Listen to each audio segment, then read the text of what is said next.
Bueno, pues vamos a empezar y me gustaría empezar, bueno, presentándome, ¿de acuerdo? Y explicándoos un poquito por qué estoy aquí hoy. Y bueno, yo evidentemente me crié en una familia tradicional que comíamos carne, pescado, huevos, leche y además en mi época sesos, hígado, riñones y de todas esas cosas fantásticas y que a mí me encantaban. Y con 20 y pico años falleció mi perro.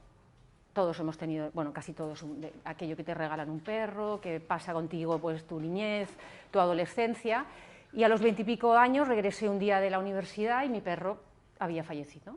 Y yo pues tuve mi trauma como todo el mundo, y el sábado me senté en la mesa y mi madre puso el pollo a octavos y yo vi aquel pollo y me tuve que levantar de la mesa.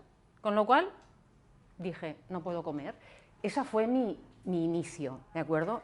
Nada típico, pero fue como yo empecé. Le dije a mi madre, no puedo comer, y a partir de ahí dejé todo lo que son animales terrestres. Tomaba huevos, tomaba lácteos y el pescado de vez en cuando porque no me daba pena. Pero esto era lo que me motivó a mí. Luego empecé a estudiar la carrera de medicina. No aprendí nada de nutrición, evidentemente, porque los médicos no aprendemos de nutrición, solamente estudiamos una pirámide, que es la pirámide de la Asociación Española de Nutrición, con la que yo no comulgo en muchas cosas, y que realmente se da dentro de la asignatura de endocrinología, sobre todo pues, para determinadas patologías como la diabetes, y eso es todo lo que los médicos sabemos acerca de nutrición. Lo único que sí que experimenté fue que estaba como más tranquila, menos irritabilidad, menos agresividad, y pensé que era debido a la dieta, porque en mi casa se comía carne roja en abundancia, como en todas las casas, no es que fuéramos especiales.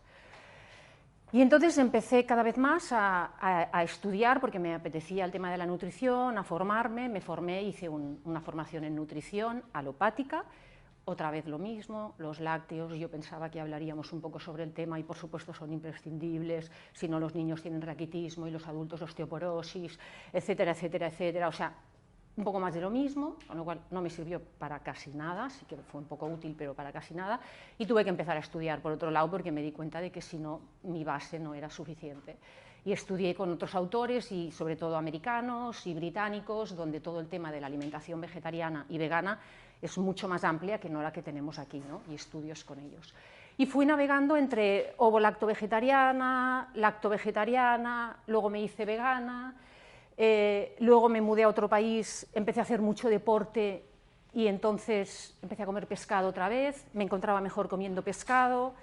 Ahora sé que es porque no hacía una dieta equilibrada, porque en aquel entonces no sabía todo lo que he ido aprendiendo y mi dieta estaba a falta de proteínas, como les pasa a algunos de los vegetarianos. Y luego me quedé embarazada y me entró el antojo del pollo.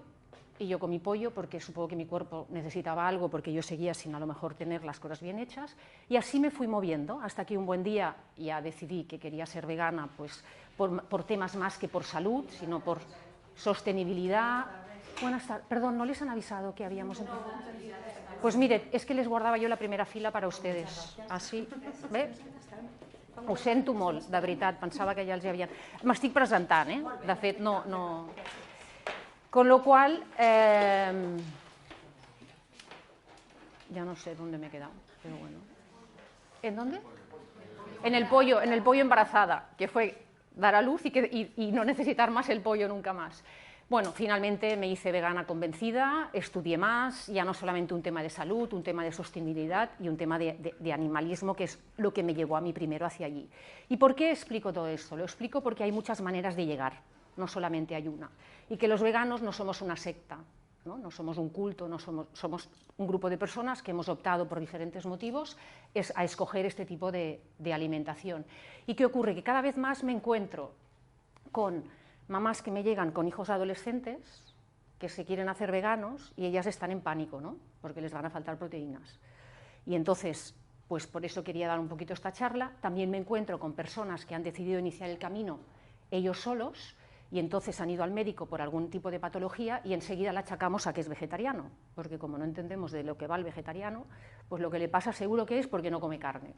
Y entonces por eso doy esta charla.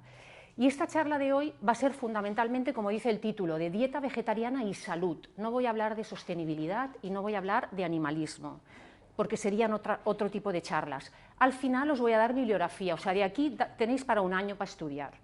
porque como solo tenemos un rato, lo que sí que me gusta es que tengáis toda la información para poder tomar decisiones lo más informados posibles. Y más adelante haremos un taller de 3 horas, porque claro, ahora os iréis de aquí y diréis, vale, ahora entiendo cosas, pero ¿y cómo empiezo? Pues haremos un taller de 3 horas más adelante, para que los que deseen empezar o ya estén en este camino pero tengan dudas, si queráis os podáis apuntar, ¿de acuerdo? Entonces, ¿qué es lo que dice la International Vegetarian Union o la Unión Vegetariana Española de lo que es una dieta vegetariana? Es una dieta basada en alimentos de origen vegetal con o sin huevos, lácteos o miel, ¿vale? ¿Y esto qué quiere decir? Imaginar la cantidad de personas que hay aquí dentro. Tenemos ovo-lacto-vegetarianos, que toman huevos, lácteos y a lo mejor miel. Lacto-vegetarianos, que toman lácteos y algunos miel. Ovo-vegetarianos, huevos. Vegetarianos estrictos, solo consumen alimentos del reino vegetal. Y veganos van un paso más allá. No solamente evitan el consumo de alimentos del reino vegetal para comer, sino también para su vestimenta, calzado, cosméticos, productos testados, es un paso más allá. Muchas veces, la verdad es que los términos se mezclan, y se habla de vegano y es un vegetariano estricto. Pero incluso en los veganos hay 2 tipos. Los reinistas, que solamente toman alimentos del reino vegetal, y los sensocentristas, que según la capacidad de sentir, y como se considera que los moluscos bivalvos, esponjas de mar y erizos no sienten, toman. ¿De acuerdo? Comen este tipo de alimento. Luego tenemos los crudiveganos, que es lo mismo que los veganos, pero solamente toman alimentos que no estén cocinados por encima de 42-45 grados, que es la temperatura máxima a la que un alimento está expuesto al sol. Y entonces, claro, utilizan técnicas culinarias para poder aprovechar esos alimentos, como son fermentaciones, germinaciones, remojos, etc. No vamos a entrar en todo esto, solamente para que veáis la cantidad de gente que hay aquí dentro y que somos todos hijos de nuestro padre y de nuestra madre, que no tenemos por qué ser igualitos. Luego tenemos los frugívoros, que son los que toman fruta y en algunos casos frutos secos y semillas. Los flexitarianos, estos son flexibles, es lo que se llama el Whole Plant-Based Diet, que es una dieta basada en plantas, pero consumen de manera ocasional carne o pescado. Y luego tenemos los pesco-vegetarianos, que incluyen el pescado y el marisco por el tema del omega 3. ¿Sí? Entonces, el 7,8% de la población adulta es vegetariana, sobre todo las mujeres, en grandes ciudades, entre 20 y 35 años, y sobre todo por motivos éticos y animalistas, más que por motivos de salud. Y el veganismo dentro de esta población representa entre un 30 y un 40%. No somos 4 gatos.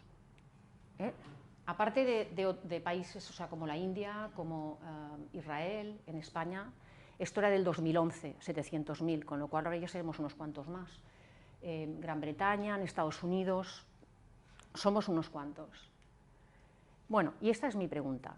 A ver, que levanten la mano quienes crean que es sano llevar una dieta vegetariana. ¡Buah! ¡Cuánta gente! Sí, vale, ok. Entonces, ¿esta os parece muy sana? Porque, desafortunadamente, esto es lo que cada vez más está pasando. Cuando yo empecé en este camino, no habían hamburguesas veganas, ni salchichas veganas, ni la cantidad de productos que hay ahora ultraprocesados.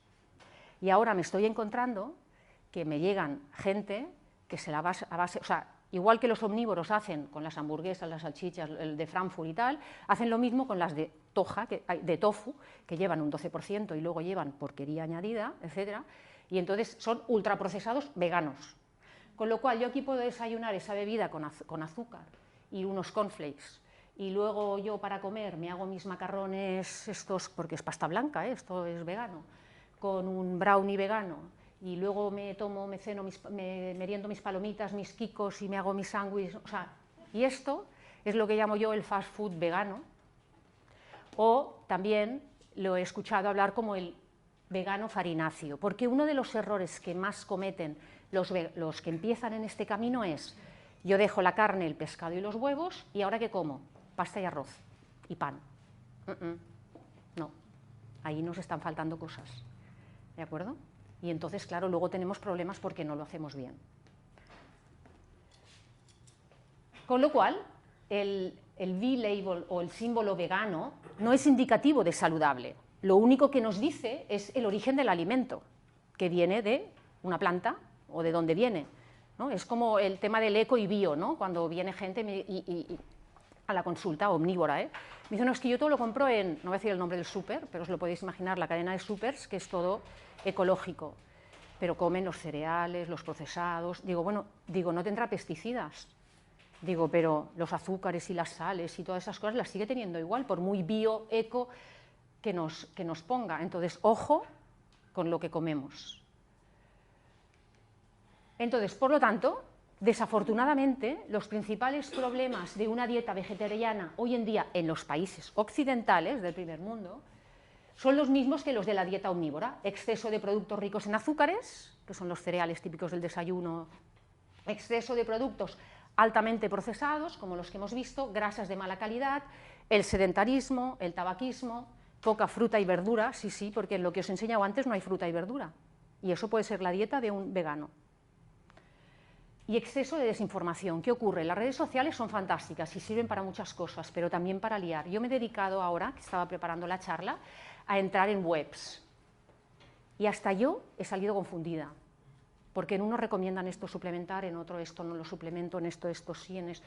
Entonces digo, si yo me pierdo, puedo entender que una persona que no está informada y que no ha estudiado lo que yo he estudiado y sigo estudiando, porque esta es la otra, la nutrición es una ciencia muy nueva y hay que estar actualizándose completamente, y hay mensajes que dábamos hace unos años que ahora ya no son válidos.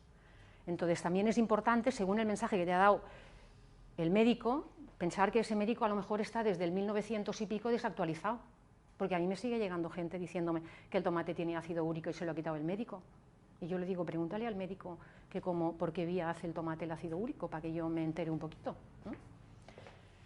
Entonces eso también hace daño, ¿de acuerdo? A ver, que levante la mano quien crea que las algas y la levadura nutricional, ahora nadie levanta la mano pues se pensará que no sé qué, pero bueno, esto es, ¿sabes? Se trata de ¿quién cree que las algas y la levadura nutricional son una buena fuente de B12? 1, 2, 3, 4, 5... Vale. ¿Quién cree que el azúcar moreno es más sano que el azúcar blanco? 1, 2, 3, 4... El panela. ¿Sí? ¿Quién cree que la miel es una buena fuente de vitaminas y minerales? Unos cuantos. ¿Quién cree que se deben combinar las proteínas vegetales en cada comida para que sean completas? Unos cuantos. ¿Quién cree que la dieta crudivegana es más nutritiva que una dieta con crudo y cocinado? Está nadie, ¿eh? Habéis estudiado. ¿Quién cree que los huevos son malos para la salud cardiovascular?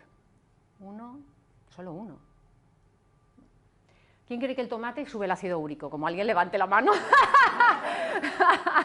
Después de lo que os he dicho. ¿Quién cree que la soja para consumo humano es transgénica y poco saludable? Unos cuantos.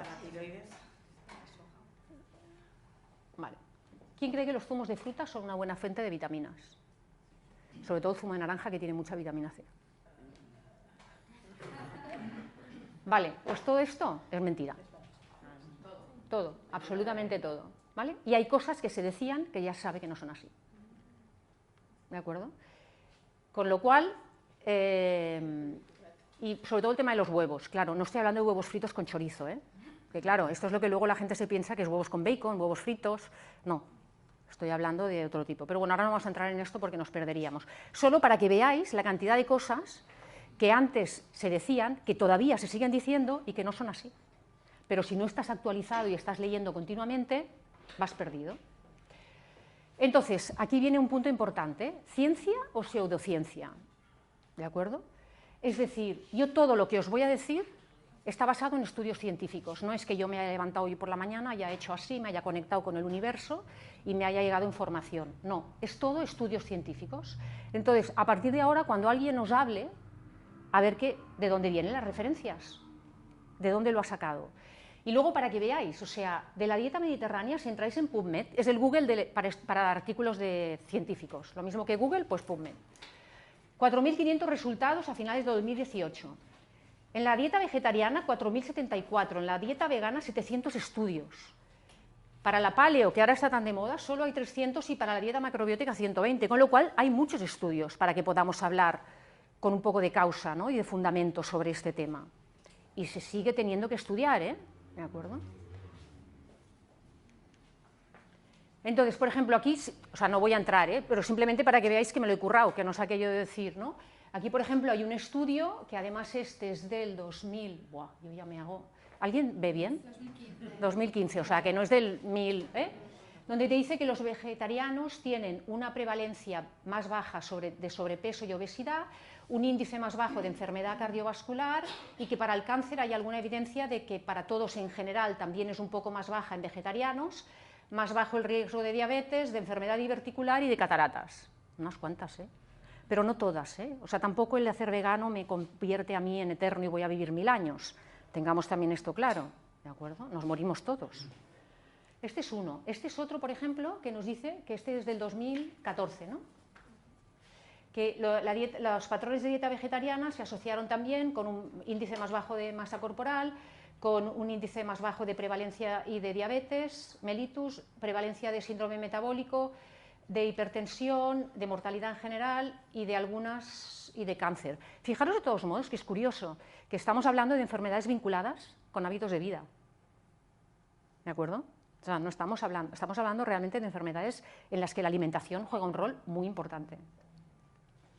Bueno, ahí tenéis para que veáis, ¿no? Y luego, bueno, esto es el EPIC Oxford, que esto es en Gran Bretaña, y hacen muchísimos estudios, 11.000 y pico participantes, o sea, no estamos hablando de estudios de 5 personas que soy yo el laboratorio y cojo a 5 y a ver cómo lo hago para que me salga bien, estamos hablando de cantidad de personas, y estos son todas las publicaciones y más que hay, ¿de acuerdo?, sobre el EPIC Oxford, para que os suene, que es uno de los que...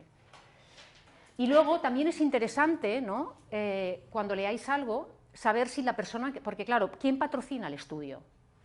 Porque si, por ejemplo, yo qué sé, Kellogg's o Danone, Kellogg's patrocina un estudio sobre cereales y Danone patrocina uno sobre lácteos, pues yo no sé, yo no digo nada, pero no sé, voy a pensarlo mucho, ¿no? Entonces aquí, por ejemplo, que se recomienda suplementar, pero en general, a todos, sobre omega 3 para beneficios cardiovasculares, que yo no digo ni que sí ni que no, resulta que Harris pertenece a 2 compañías que venden tests de estatus de omega 3 y asesora a compañías farmacéuticas que venden suplementos de omega 3. Pues está bien, ¿no? Quiero decir, no pasa nada, pero bueno, está bien saberlo, ¿no? No es el único estudio y evidentemente hay más, pero a mí siempre que alguien me dice, es que, y digo, ¿y quién lo ha hecho? Y luego os diré libros para que leáis y os informáis acerca de este tema, ¿vale? Porque vamos vendíos, vendíos.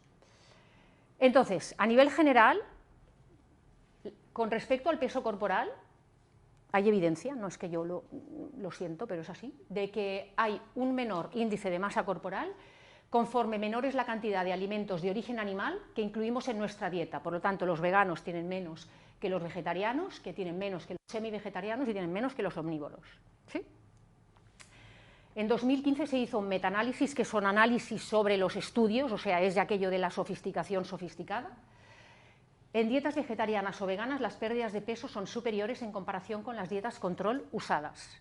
Y la adherencia, al cabo de 6 meses, también era mayor. ¿De acuerdo? Porque no se quiere decir, bueno, es que la han hecho 2 semanas. Y luego ya, no, la adherencia, que es muy importante cuando hablamos de dietas, a los 6 meses también era superior. Con respecto a la diabetes tipo 2, ¿vale?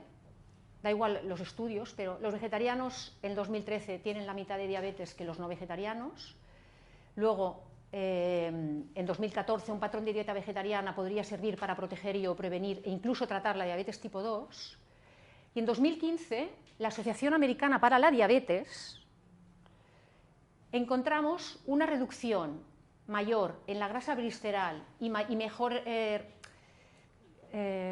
respuesta frente a la insulina y a marcadores de estrés oxidativo en una dieta vegetariana comparado con una dieta convencional que dan ellos para diabetes.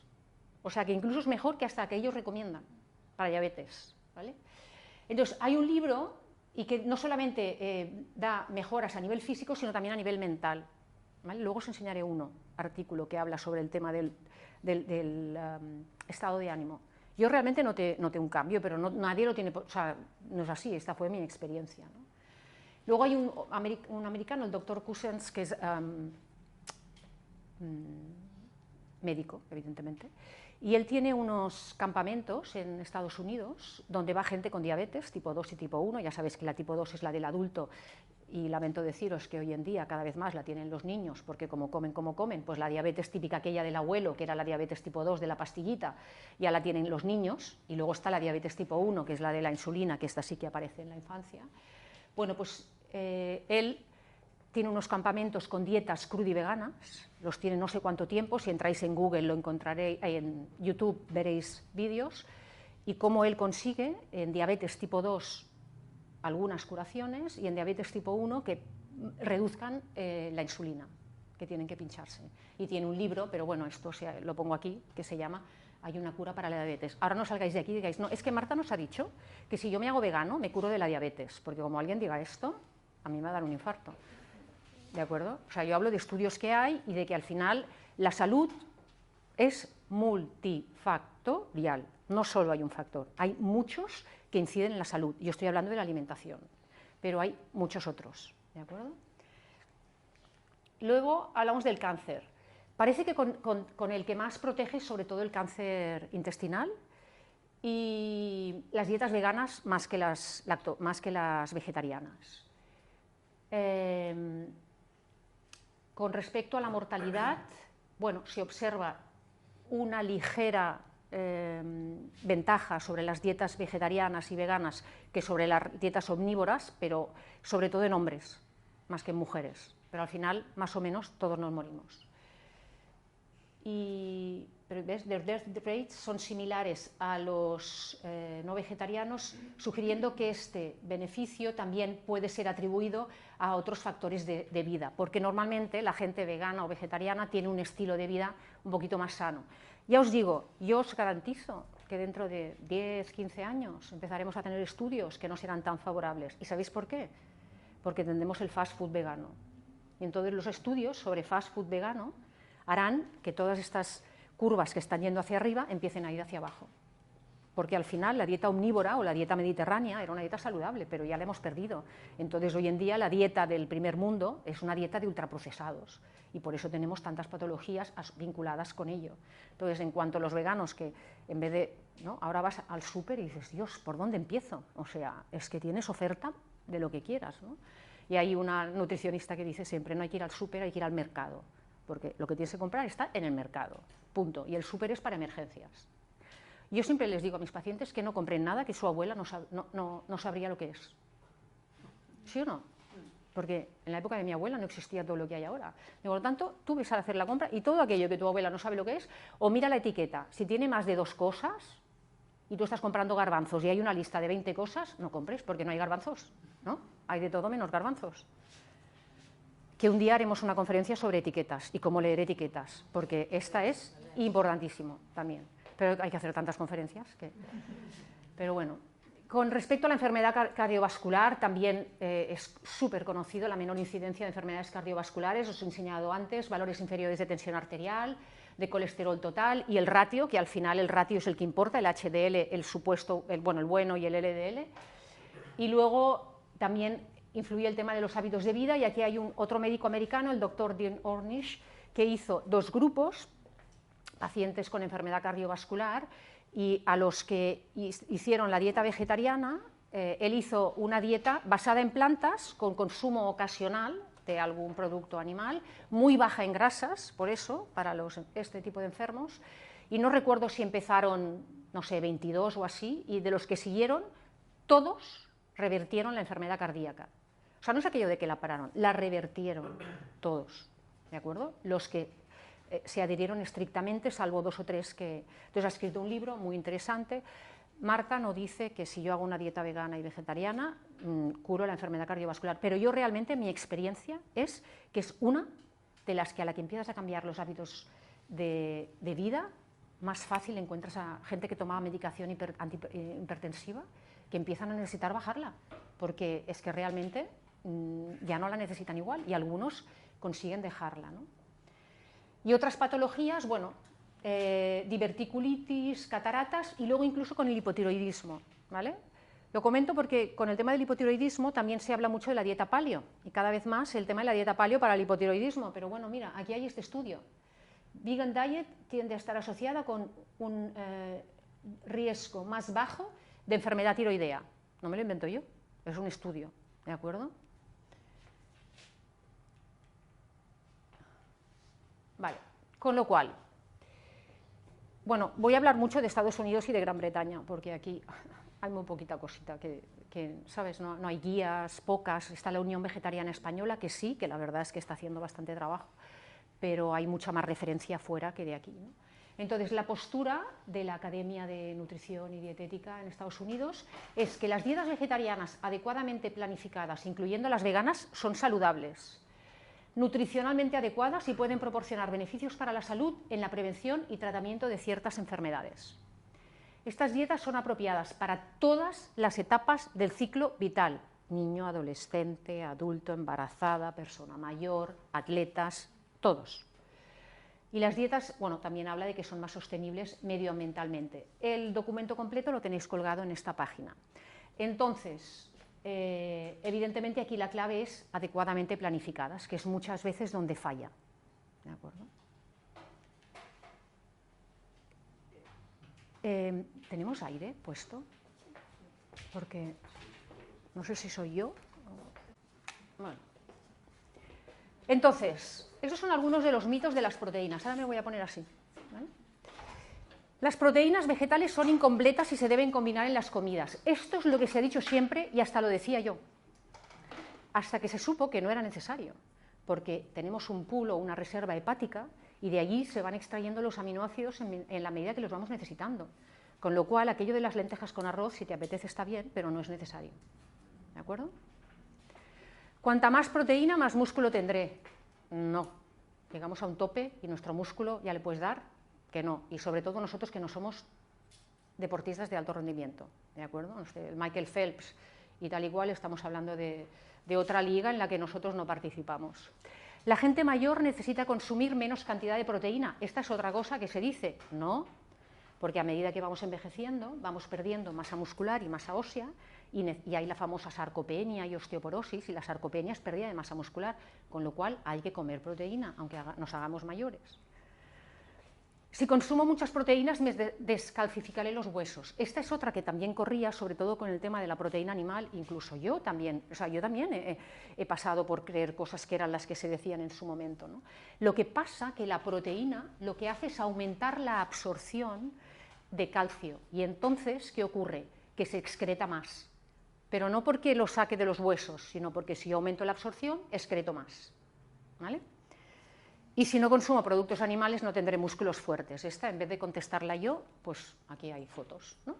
Todo esto son atletas veganos. Todos. Y aquel está levantando un peso un poco considerable. Y todos son veganos. Hay más, pero tampoco era el tema.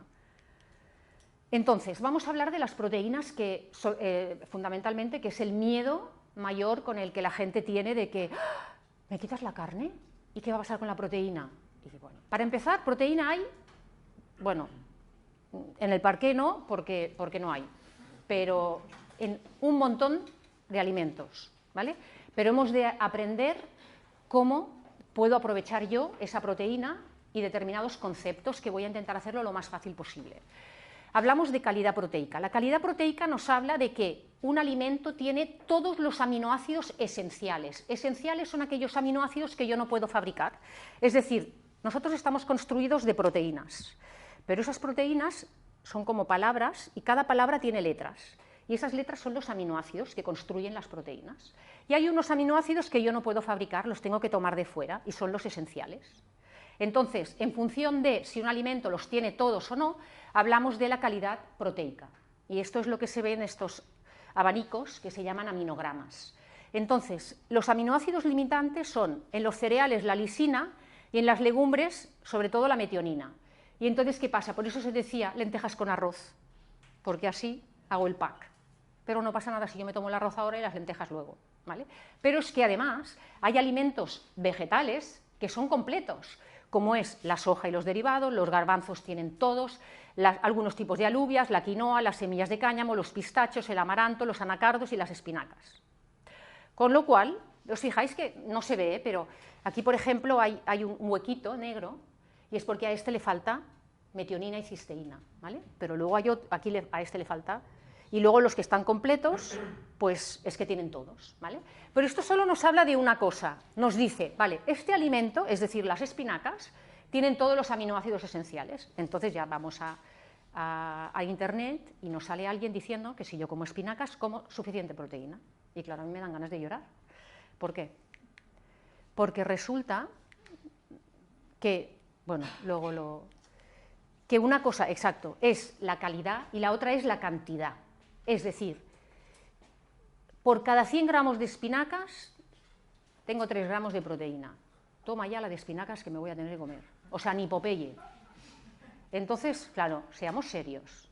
Una cosa es que haya de todo y la otra es que haya en cantidad suficiente.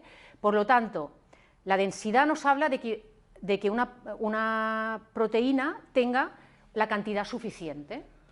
Por ejemplo, las lentejas tienen un aminoácido limitante, pero tiene una muy buena densidad proteica, con lo cual, fantástico comer lentejas. Entonces, importa más cubrir las recomendaciones diarias de estos aminoácidos lisina y metionina, que son los que faltan o en los cereales o en las legumbres, que no estar pensando en combino esto y luego hay que hacer la vida fácil. Yo ahora os estoy dando esto porque quiero que salgáis de aquí con información y que podáis tomar decisiones informadas, pero luego no estéis pensando, a ver, 3 gramos, la báscula, no. O sea, no, porque así no se puede vivir, ¿de acuerdo? Entonces, la lisina la pongo aquí porque está en legumbres, en derivados de la soja, en la quinoa, en las semillas de calabaza, en amaranto y en pistachos. Y sí que es cierto que en dietas veganas, en según qué tipo de patologías que yo cada vez hoy más veo, de problemas intestinales, en los que se hacen esas dietas low FODMAP y se quitan los legumbres, claro, la lisina puede estar limitante. Y entonces, pues, semillas de calabaza, se pueden hacer otras opciones, ¿vale? Entonces, hay que estar muy pendiente porque si yo no como legumbres, me está faltando lisina y la lisina la necesito, ¿vale? Por eso la he puesto aquí como especial hincapié. Y si yo como pan y pasta y todo esto, no cubro mi lisina, ¿vale? Pero además de tener los aminoácidos esenciales, de tener una cantidad adecuada, aquí hay uno que tiene que digerir, ¿no? O sea, se supone que yo eso lo tengo que aprovechar. Que hablamos de la biodisponibilidad, de la digestibilidad. Entonces, las proteínas vegetales es cierto que tienen menor digestibilidad. ¿Y por qué? Porque hay que romper la pared celular. Salud. Y no hay que hacerlo con un trozo de carne, pero con una legumbre o un cereal, sí. Con lo cual, tienen menor digestibilidad. Pero, ¿qué vamos a hacer? Como yo normalmente no me agarro la espiga de trigo y me la como directamente, ni agarro la lenteja y me la como seca, pues remojamos, cambiamos el agua, los germinados, la cocción o doble cocción, que es una primera cocción, cambiar el agua y luego ya terminar la cocción, o ya a presión parece que aumenta la digestibilidad, y en algunos casos se puede utilizar la proteína vegetal aislada, que yo la uso para según qué tipo de personas, con según qué tipo de patologías, para asegurar que tienen la suplementación suficiente, o en deportistas, o que me da pereza tomar, en la mañana me va bien un batido con fruta, no un zumo, un batido con fruta, y le pongo yo ahí la proteína, ¿sabes? Y esa, claro, es la de mejor digestibilidad, ¿vale? Con lo cual hemos hablado de calidad, la vamos a liar, de calidad, es decir, ¿tiene todos los aminoácidos que yo necesito esenciales o no? ¿Vale? ¿Tiene la cantidad suficiente de proteína o no? ¿Y eso yo lo puedo aprovechar o no? ¿De acuerdo? O sea, son 3 factores. Entonces, este numerito, bueno, está el jeroglífico que hay aquí arriba, el resumen que viene a decir es la calidad proteica, es decir, que tenga o no todos esos aminoácidos que yo necesito y que yo no puedo fabricar, junto con la digestibilidad. Y nos da una puntuación, y eso es lo que más se utiliza. Pero recordemos que esto evalúa calidad y digestibilidad, pero no la densidad. Y volvemos a lo mismo. Aquí tenemos unos alimentos como los tubérculos, la remolacha, que tienen 100 es el máximo, que tienen 74 o 83, pero tienen poca densidad, ¿vale? Como no quiero marearos, porque es demasiada información, quedaros con el concepto de ¿tiene todos los aminoácidos o no? Y eso es de buena calidad o no es de buena calidad. ¿Lo puedo aprovechar o no? Y tiene cantidad suficiente. Entonces, La otra cosa es, una cosa es suficiente y la otra es óptimo, ¿vale? Las recomendaciones para la población europea son de 0,83 gramos por kilo de peso y día a nivel de proteína. Para un vegano se sugiere incrementarlo un poquito más por el tema que os he dicho de la digestibilidad. Como hay que romper paredes celulares y hay que hacer un poquito más de trabajo, se sugiere incrementar un poquito. Esto es para un adulto sano, ¿eh? No es para otro tipo de adulto sano, raso, sin ningún tipo de problema. Entonces, aquí veis, sí es fácil, un plato lleno de legumbres. Si voy a tomar legumbre y cereal, 3/4 de legumbre y 1 de cereal. No es aquello de arroz y buceo y encuentro lentejas, no, es lentejas y un poquito de arroz, ¿de acuerdo? El tofu, el tempe, esas son las porciones, eso sí, la soja texturizada, el eura, que también viene de la soja, los huevos, lácteos, bebida de soja, ¿vale? Eso serían raciones aproximadas, ¿eh? Y bueno, aquí simplemente, bueno, es que no lo voy a explicar porque era por si alguien, pero si alguien luego está muy agobiado con el tema de la soja, porque le han dicho que el tema del cáncer y el pecho y todo esto, y luego venga y que me pregunte, ¿vale? Para que yo les enseñe estos estudios. Bueno, y la otra cosa que a la gente le preocupa es el hierro. Normalmente es proteínas y hierro. Entonces, el hierro animal, ¿vale? Tiene una tasa de absorción entre el 15 y el 35% y se absorbe intacto. Mientras que el hierro no hemo, que es el férrico, que se absorbe de un 5 a un 20% y está regulado por la hepcidina, que es la que decide, a ver, estamos un poquito bajos, absorbemos más, estamos un poquito altos, absorbemos menos, y vamos jugando con esto. Entonces, aquí tenemos alimentos ricos en hierro y aquí tenemos alimentos ricos en hierro, que como veis hay un montón de origen vegetal, con lo cual no tenemos por qué tener problemas, porque además os voy a decir que en vegetarianos occidentales la anemia ferropénica tiene una incidencia similar a la que tiene el resto de la población, es decir, que los servicios de urgencias no están colapsados por veganos que les faltan proteínas y que les falta hierro. Están colapsados de omnívoros, llenos de grasas saturadas y llenos de azúcares y llenos de todos estos tipos de alimentos que tienen infartos y tienen este tipo de cosas. Con lo cual, vamos a relajarnos un poquito con el tema, ¿sí? Entonces, en el primer mundo, el déficit de hierro es más por problemas de absorción, porque hayan problemas intestinales, por medicamentos antiácidos, por enfermedades crónicas, y luego porque también en las mujeres en la edad fértil haya pérdidas, y es cuando hay las mujeres que durante la época fértil pues tienen bajadas de hierro. Entonces, en vegetarianos se produce una cosa que se llama adaptación metabólica, pero de largo recorrido. O sea, no es que yo ahora me hago vegana y entonces ya mi cuerpo de hoy para mañana me adapto, no, por lo menos un añito, ¿vale? Y mi cuerpo se adapta y de esa manera es más eficiente a la hora de absorber el hierro y excretar menos. Lo mismo que con las embarazadas, el cuerpo es sabio. Yo sé que en este momento necesito más, pues ¿qué voy a hacer? Absorber más y eliminar menos, y el cuerpo es sabio. No voy a hablar de gramos y todo eso, porque realmente lo pongo porque lo tengo que poner, pero yo no cuento los gramos de hierro que como al día, ¿no? Entonces, lo que sí que es interesante es tener estos consejos, pero para todos. Entonces, si acompañas ¿os acordáis aquello de las lentejas y entonces el vinagrito o un poco de churrito de limón, ¿no? Para la vitamina C, que entonces, bueno, básicamente porque aumenta la absorción, pero es que, fijaros, la puede duplicar o triplicar la absorción. Pero es que no hace falta irse al chorrito de limón ni al zumo de naranja que dan ganas de llorar de la vitamina C, sino ¿me entiendes?, con un tomate, con un pimiento. Hay cantidad de verduras que tienen vitamina C, con lo cual si me aseguro de comer eso, ya estoy duplicando o triplicando la absorción. Separar el café y el té, porque los taninos pueden hacer complejos y entonces dificultar la absorción. El tema de los suplementos de calcio da para otra charla de otro día, para ver los estudios que demuestran que, bueno, que podemos hablar de eso otro día, ¿no? Y entonces,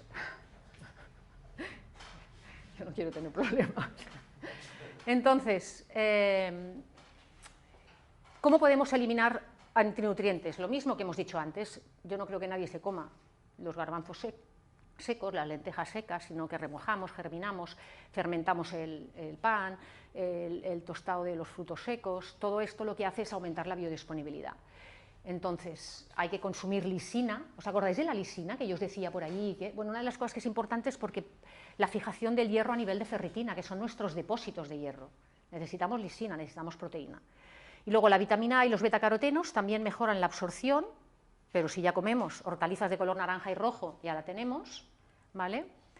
Acordaros que es mucho mejor cuando está un poco cocinada, ¿de acuerdo?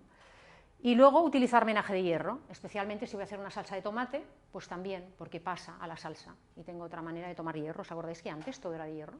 Bueno.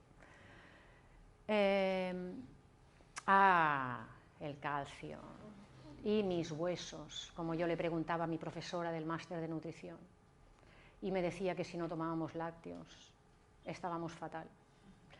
Y yo digo, ¿yo por qué no estoy fatal? ¿No? Y yo le contestaba y le decía, y bueno, ¿y por qué los asiáticos no están fatal? Si no toman lácteos, ¿me lo explican? Ah, pues no. Y me enviaba cantidad de artículos de lo importante que eran. Pues bueno. Entonces, aquí hay cantidad de alimentos que tienen calcio.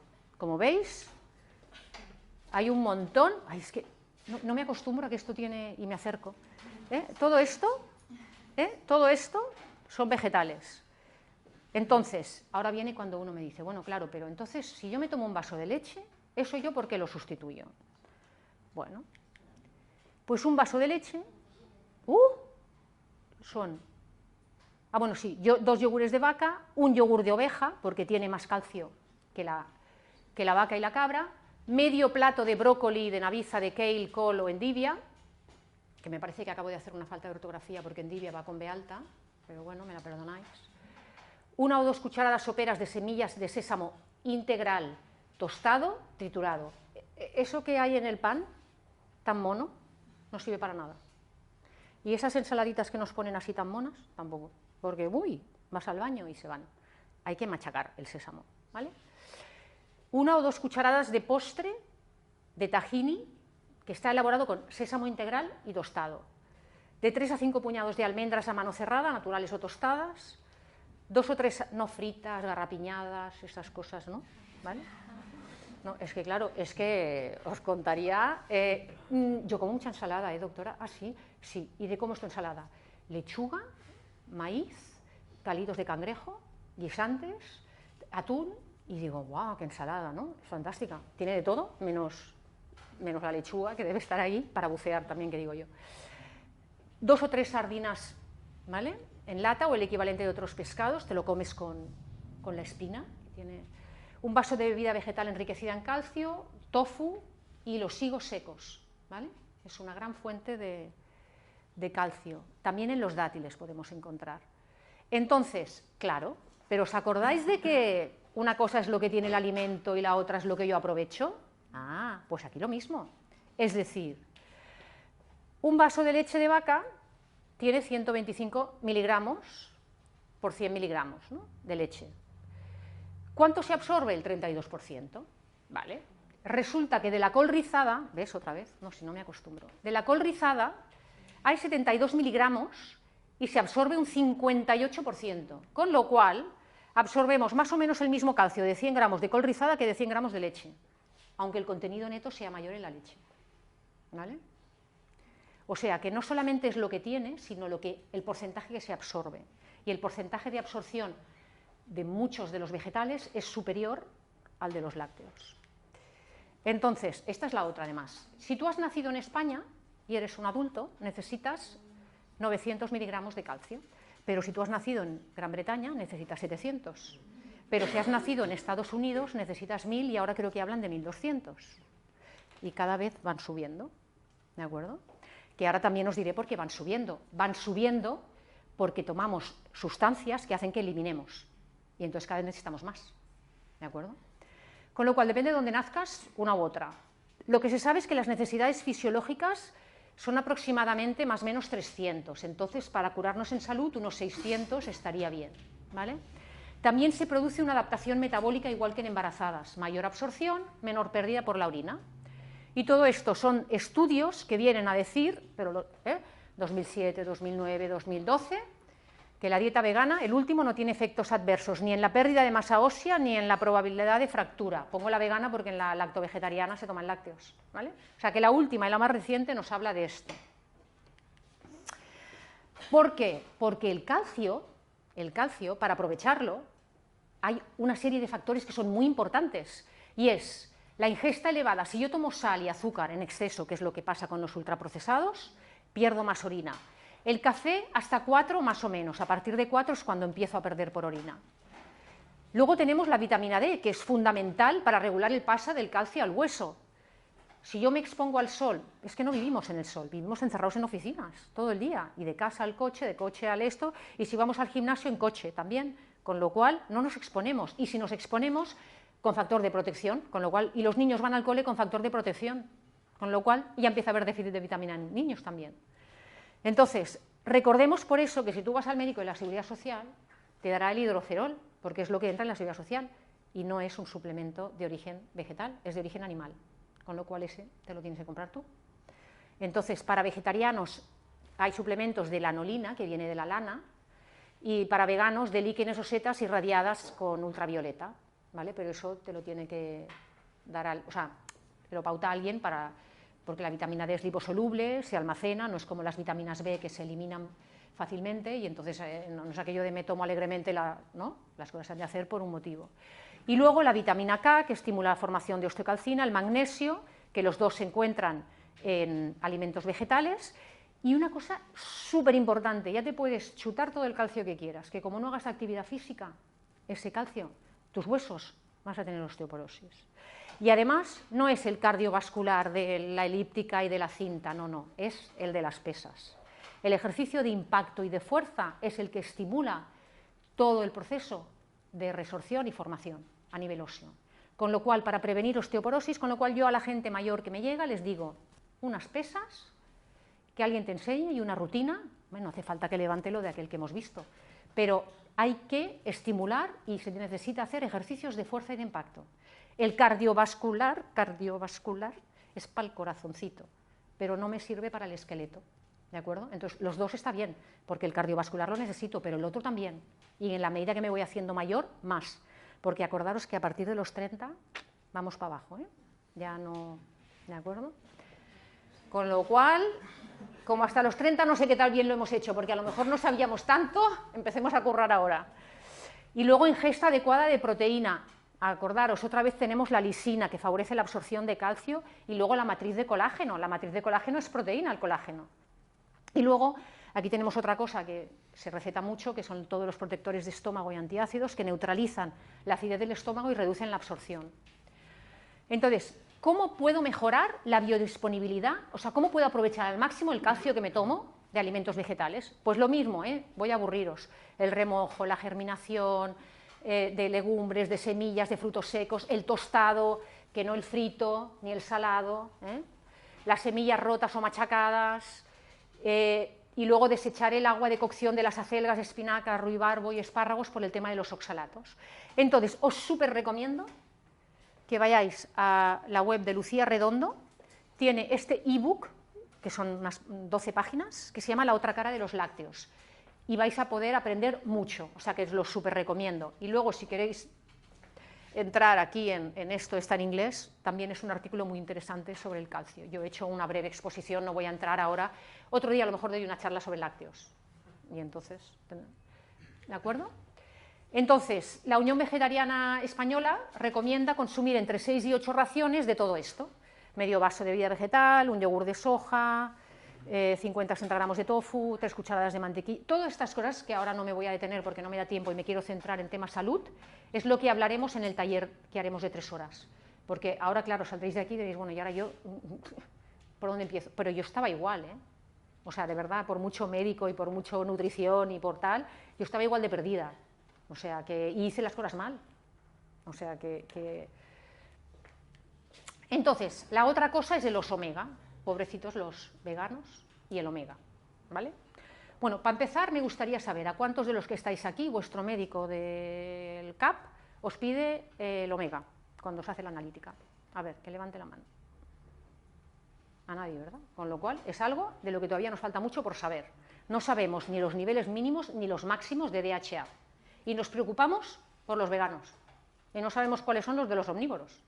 Entonces, es cierto que en determinadas patologías se estudia y se analiza, pero de rutina, así como te miran el colesterol y el hierro, el AB12 y todas estas cosas, nadie nos mira los omegas. Ah, pero a los veganos les falta. Bueno, pues vale, no sé por qué, pero bueno, les falta. Entonces, tenemos el alfa-linolénico, que está en los productos vegetales, y el EPA y el DHA, que es el que todos sabéis, que está en los productos animales, en la leche materna, en las microalgas, y luego en la carne de animales alimentados con pasto, que como aquí supongo que nadie come carne de animales alimentados con pasto, porque todo es industrial, no coméis omega 3, ¿vale? Y luego siento deciros que los que tomáis el salmón, no voy a decir de dónde, pero de piscifactoría, pues los piensos no tienen omega 3, con lo cual no coméis omega 3. Entonces el de Alaska salvaje sí, ¿vale? Aunque luego, claro, el problema que tenemos con los pescados es luego los metales pesados. Que claro, y no solo eso, sino que estuve hace poco en un congreso sobre salud de la mujer y casi salgo llorando, porque os invito a que veáis a Nicolás Olea en YouTube, que habla sobre todo el tema de los plásticos. Y ahora, ¿qué pasa? Que como los plásticos tardan tanto en degradarse, tenemos partículas plásticos que se comen los pescados. Con lo cual antes decíamos, los azules grandes están contaminados de mercurio. Voy a comer los pequeños, que sí, realmente es verdad que son los que todavía se salvan, ¿no? Las sardinas, los arenques, los boquerones, la caballa, todo esto. Pero decíamos, comemos pescado blanco, pues están llenos de microplásticos. O sea, y él hace estudios, realmente vale la pena porque además es muy didáctico y muy fácil de entender, y habla de cómo las mujeres embarazadas hacen pipí con plásticos. Y los niños ya nacen. Nicolás Olea. Es en la universidad, no me acuerdo si de Granada de Sevilla, tiene montones de vídeos de YouTube y es espectacular porque habla de un lenguaje muy sencillo, ¿sabes? No es un lenguaje que luego dices, bueno, y ahora, perdón, ¿por dónde voy? ¿No? Sí, sí, claro. Bueno, él lo analiza, pero es que tenemos todos, todos, toditos, todos. Es como lo del aluminio, que yo aquí, bueno, a veces hago detección de metales pesados y aquí tenemos una máquina que lo mide por espectrofotometría y que la verdad es, o sea, el 90% tiene aluminio. Pero claro, el aluminio está en los desodorantes, antitranspirantes, que todo el mundo se pone, y luego quien no ha ido al cole con papel de aluminio todo el día, las bandejas de aluminio, aluminio, aluminio, aluminio, aluminio, pues el 90% tienen aluminio, aunque luego hayan otras cosas, ¿sabes? O sea, son cosas del día a día que tenemos que desterrar. Entonces, bueno, saldremos de aquí contentos, ¿eh? Saldremos de aquí contentos, hombre, claro que sí. Entonces, el alfa-linolénico, lo que pasa, por eso nos critican a los veganos y vegetarianos, se tiene que transformar. Y es verdad que se transforma un ratio muy pequeño, pasa a EPA y menos a DHA.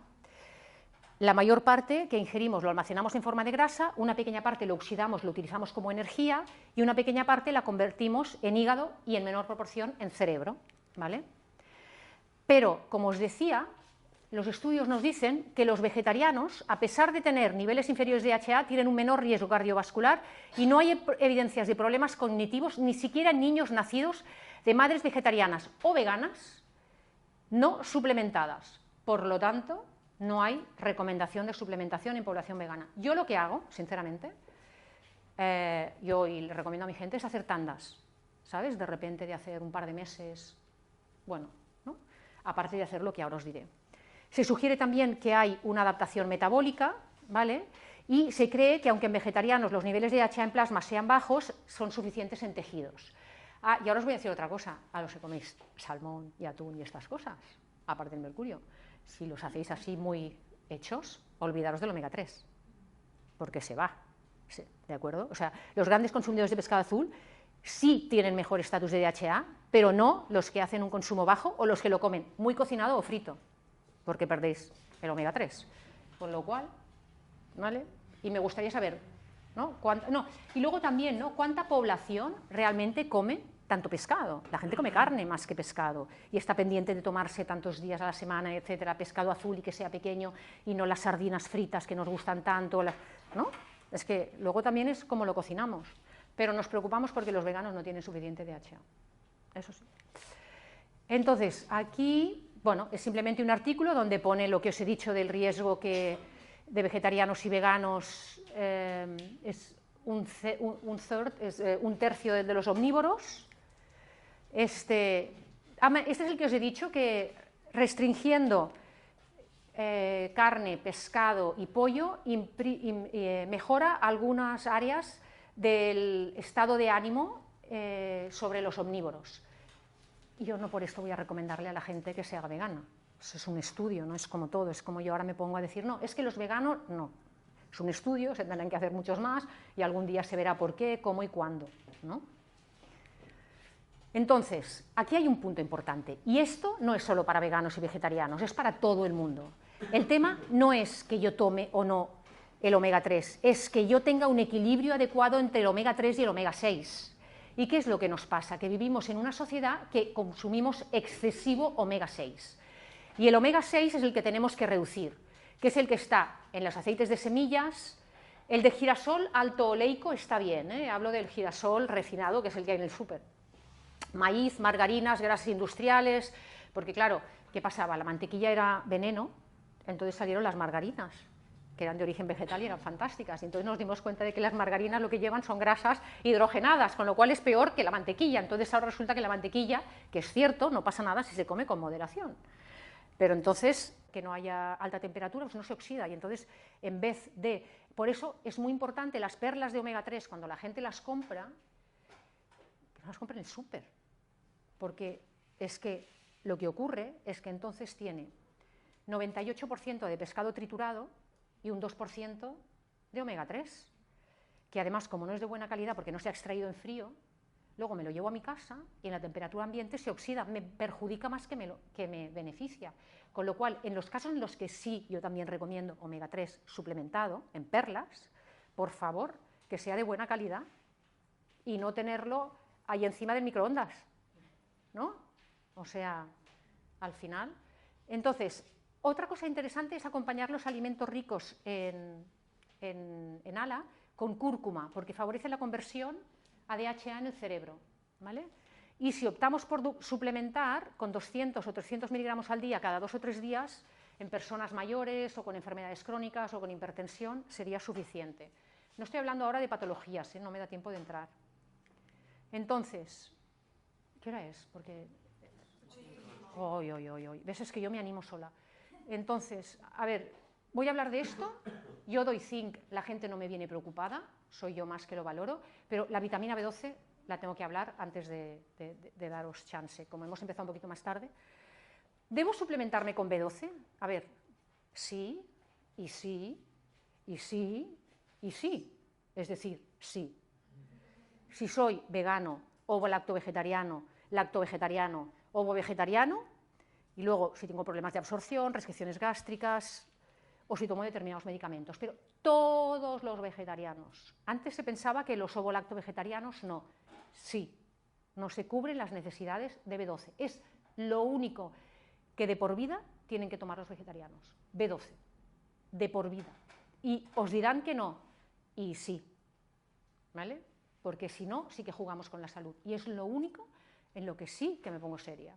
B12, sí, siempre, todos. Porque las consecuencias no son nice, ¿vale? Y los que os dicen, no, tenemos una reserva, es verdad, tenemos una reserva hepática que dura años, además hay una circulación enterohepática, todo lo que tú quieras, pero yo, como no sé lo que me va a durar, no me voy a arriesgar, y yo desde el momento que decido ser vegano o vegetariano empiezo a suplementar, porque además la suerte de estas vitaminas es que no se acumulan, no es como la vitamina D, estas no pasa nada. Entonces, vale, voy a ir básicamente a esto. Pero claro, si yo tomo algas y tomo levadura nutricional y tomo productos fermentados y todas estas cosas que tienen B12, no, tienen análogos de B12. ¿Y qué es un análogo de B12? Es una sustancia muy parecidita, es como un gemelo, pero este gemelo no tiene actividad, con lo cual, como no tiene actividad, no me sirve. Entonces, pero como es un gemelo como yo, va por la misma vía, entonces los dos nos peleamos a ver quién entra. Y a veces entra mi gemelo y a veces entro yo. Si entra mi gemelo no entro yo, con lo cual entra lo que no me sirve. Y lo peor es que puede falsear una analítica, porque las analíticas de la Seguridad Social solo piden la B12, con lo cual yo puedo pensar, que es lo que lo piden los médicos de la seguridad, tengo bien la B12, me relajo. No, es que allí puede haber algo que no me está sirviendo. Por lo tanto, la analítica de un vegetariano o de un vegano tiene que ser más completa, no puede ser solo con B12. Y luego vienen, no, pero es que la clorela, sí es verdad que la clorela tiene B12, pero, bueno, y la nori, pero la nori fresca. Yo creo que de aquí fresco no lo toma nadie, porque la nori es la que se toma seca, ¿no? Con lo cual no nos sirve. Y la clorela, este es el estudio de la clorela, y mirar quién lo patrocina. Sun Chlorella Corporation, que lo hizo con su clorela, y yo no digo que no la tenga, pero claro, tienes que ir a tirar a Sun Chlorella, pues te tomas un suplemento de B12, ¿no? Entonces, ¿cómo tiene que ser la analítica de un vegetariano? La B12, la homocisteína y el ácido metilmalónico. Los 3 valores se tienen que mirar. Ostras, Marta, ¿y por qué los 3 valores? ¿No me puedo quedar con la homocisteína solo? Pues no, pídele a tu médico que te dé también el metilmalónico. ¿Y por qué? Porque se producen unas reacciones que no os voy a explicar. Tú dile, por la trampa del folato, pídame el metilmalónico por la trampa del folato, a ver si sabe lo que... Y es porque en el citoplasma de las células se produce una reacción y en la mitocondria otra, en la que interviene la B12, una forma de la B12 y aquí otra, pero aquí además intervienen los folatos. ¿Qué ocurre? Los vegetarianos, los veganos, comemos muchos alimentos ricos en ácido fólico, en folato, de hojas verdes, etc. Entonces se puede falsear y dar una homocisteína que esté bien y en el fondo no estoy bien de B12, con lo cual tengo que ir a tirar a metilmalónico. Salvo que seas una persona experimentada y ya en la dieta que hablas con la persona te preocupas de que la persona saber lo que está comiendo y puedes intuir, ¿vale? Entonces, ¿cómo me suplemento? También deciros que todos nos suplementamos, porque como aquí, como hemos visto, no hay gente que coma animales de pasto, a todos los animales de cría industrial se les da B12, y si no se les da cobalto, porque los rumiantes lo fabrican sus bacterias, nosotros no somos rumiantes, con lo cual no lo fabricamos. Con lo cual, cuando un omnívoro os diga, bueno, pero tú te tienes que suplementar y por eso no es sano, bueno, es que tú te suplementas igual, pero a través de la carne que comes, ya está, punto final. Entonces, como la vitamina B12 tiene un sistema de absorción complicado que no os voy a explicar y que depende de otras cosas, la manera más segura de que yo me suplemente de B12 es con un protocolo semanal, porque de esa manera me evito tener que utilizar factores intrínsecos y otras cosas y se absorbe por difusión pasiva. De hecho, sería el suplemento semanal de 2.000 o 2.500 microgramos, ¿vale? Y que todo el mundo esté tranquilo que proceden de cultivos bacterianos, no proceden de animales, ¿vale? Entonces, la cianocobalamina es la forma que se recomienda como B12 para la suplementación de vegetarianos y veganos. ¿Por qué? Porque es la más estable a la luz, el calor, el pH y la más barata. Y acordémonos que esto es de por vida, no es un mes o dos, ¿vale? Porque tiene seguridad demostrada y la cantidad de cianuro es insignificante, porque es la que rellena la reserva hepática, que es la que necesito tener rellena. Y solamente está contraindicada en alguna persona, y entonces sería cuando daríamos o la metilcobalamina u otra, que ya lo haría un profesional. Pero cianocobalamina, 2.000 microgramos a la semana, una vez, o una pastillita de 2.000 o 2 de 1.000. Y con eso voy que tiro. Pero, ¿nos hemos de suplementar la B12? ¿Todos o os queda como que muy clarito el mensaje? Vale. Entonces, simplemente que sepáis que para llegar a una dieta vegetariana, pues tenemos que tomar verduras y hortalizas, que la OMS lo recomienda por lo menos 400 gramos de fruta y verdura al día, pero esto no lo recomienda solo para los vegetarianos y veganos, lo recomienda para todos. Que tenemos que tener una ración de proteína de calidad, acordaros lo que os he dicho, las legumbres, los derivados de la soja, el seitán, que viene del gluten, es una proteína de baja calidad, por eso yo esta no la digo consumo ocasional. La quinoa, pero tiene poca densidad, los huevos y los lácteos. Una porción de alimentos ricos en hidratos de carbono, pero ¿os acordáis que era solamente un cuarto? ¿Vale? Cereales, tubérculos, calabaza. Grasa saludable, aceite de oliva, de girasol altoleico, de lino, grasa de coco virgen, no la que ponen en los ultraprocesados. Y no se necesita, pero bueno, frutos secos, semillas, aguacate. Entonces, esta es a mí, para terminar, lo que me gusta. Esto, vegetales, ¿vale? la mayor parte de mi plato, algunas verduras, hay algunas frutas, proteína saludable, aquí con tal de que quitéis pescados y aves y carnes rojas tenéis todo lo demás, y los granos. Y para beber, ¿qué tomamos? Agua, ¿no? Porque la pirámide de la Unión Vegetariana, a mí hay una cosa que no me gusta, y es que pone en el mismo nivel los farináceos. Y para mí los farináceos tendrían que estar aquí arriba. Aquí abajo tendrían que haber frutas, verduras, y aquí las proteínas, y luego tendrían que haber los farináceos. Y por último, esta es la que me dan ganas de llorar, porque me dan ganas. Porque además, a ver, solo una pregunta antes de terminar. ¿Qué quiere decir consumo opcional, ocasional y moderado? A ver, ¿alguien me lo explica? ¿No? ¿Qué quiere decir consumo variado diario? Es que no especifica, no está nada claro, ¿no? Y entonces, pues... Y luego aquí, consumo moderado y responsable de alcohol. ¿Qué quiere decir moderado y responsable? O sea, ¿alguien me lo explica? Bueno, pues esto es lo que... Y eso que ahora, en mi época no existía esto, ¿eh?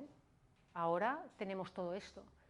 Pero bueno, seguimos teniendo las harinas por aquí, y seguimos teniendo a los lácteos por aquí, y tenemos las carnes rojas, porque, por supuesto, lo que dijo la OMS no hay que tenerlo en cuenta, ¿no?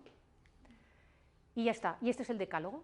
Verduras y hortalizas en cantidad, comer fruta mejor entera, local y de temporada, proteína de calidad, cereales integrales, grasas de calidad, asegurar el aporte de omega 3, reducir el consumo de ultraprocesados, suplementarse la B12, tomar el sol media hora cada día, beber agua e infusiones y disfrutar de la vida, ¿eh? Porque si no, es el más importante. Esto, si os queréis hacer fotos, Lucía Redondo, me encanta, es muy didáctica. Estos dos libros, los que os queráis hacer vegetarianos o veganos, este de aquí es más científico, este es más para el día a día. Víctor Robledo es un especialista en nutrición deportiva vegana. Realmente, para gente deportista, yo lo súper recomiendo. Yo me he formado con él en nutrición deportiva vegana. Y luego aquí tenéis páginas también y libros. El que os he dicho, el estudio de China, súper interesante, páginas. Y estos dos de aquí, el de Cowspiracy, es un documental que habla de todo el tema de la sostenibilidad, para el que quiera y le interese. Y el de Forks Over Knives, este habla de temas de salud. Este de por qué amamos los perros, nos comemos a los cerdos y nos vestimos con las vacas, es un libro escrito por una socióloga que es muy interesante. Bueno, tenemos un montón de libros y nada, y quería daros las gracias. ¿Vale?